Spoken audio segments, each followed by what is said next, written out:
اگر ہمیں پتا ہے کوئی مال میرا نہیں ہے، یہ حق میرا نہیں ہے، یہ فلاں کا ہے، میرا فرض کیا بنتا ہے کہ کوئی تعویل کر کے اپنی جیب میں ڈال لوں یا پھر اس کو اس کے حقدار تک پہنچاؤں.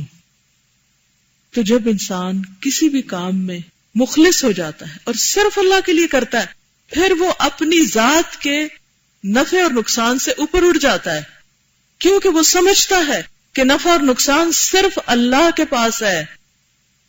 اگر میری قسمت میں کوئی رزق لکھا ہے وہ کہیں جا ہی نہیں سکتا، کوئی دوسرا چھین ہی نہیں سکتا، کوئی اس پر قابض ہو ہی نہیں سکتا.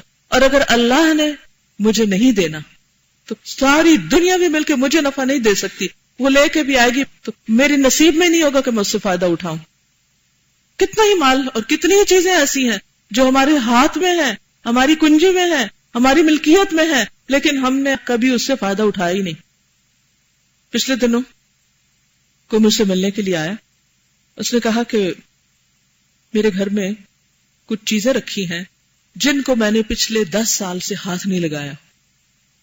میرا نہیں خیال کہ میں آئندہ 10 سال ان کو ہاتھ لگاؤں گی، اور مجھے اپنی زندگی کا نہیں پتا. آپ مجھے بتائیے کہ میں ان چیزوں کو کہاں دوں. یہ صرف وہ قصہ نہیں، یہ بہت سے لوگوں کا قصہ ہے.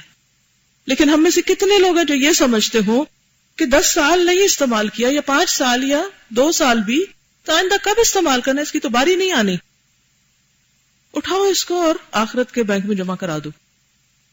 تو بات یہ ہے کہ اگر ہم یہ سمجھ جائیں نا کہ ہمارا وہی ہے جو ہم کھا لیتے ہیں یا پہن کے پرانا کر لیتے ہیں، یہ تھوڑا سا ضرورت کے تحت، اور باقی ہمارا ہے نہیں.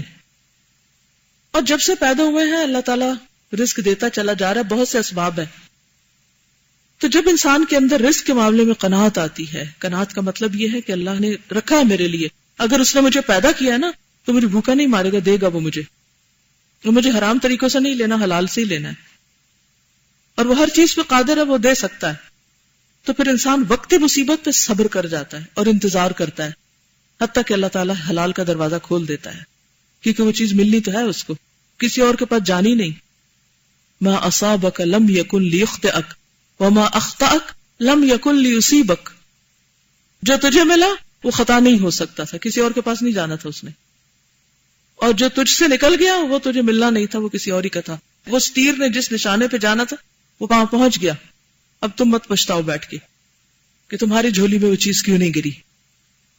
تو حب دنیا، حب جاہ، حب مال اور حب اولاد، حب مخلوق، یہ تمام چیزیں ایسی ہیں کہ جو اللہ کے حق میں انسان سے کہیں نہ کہیں کمی کرا دیتی اور اس کے کاموں اور اس کے عمل کی کوالٹی کو خراب کر دیتی ہے، بلکہ بعض اوقات ستیہ ناش کر دیتی ہے.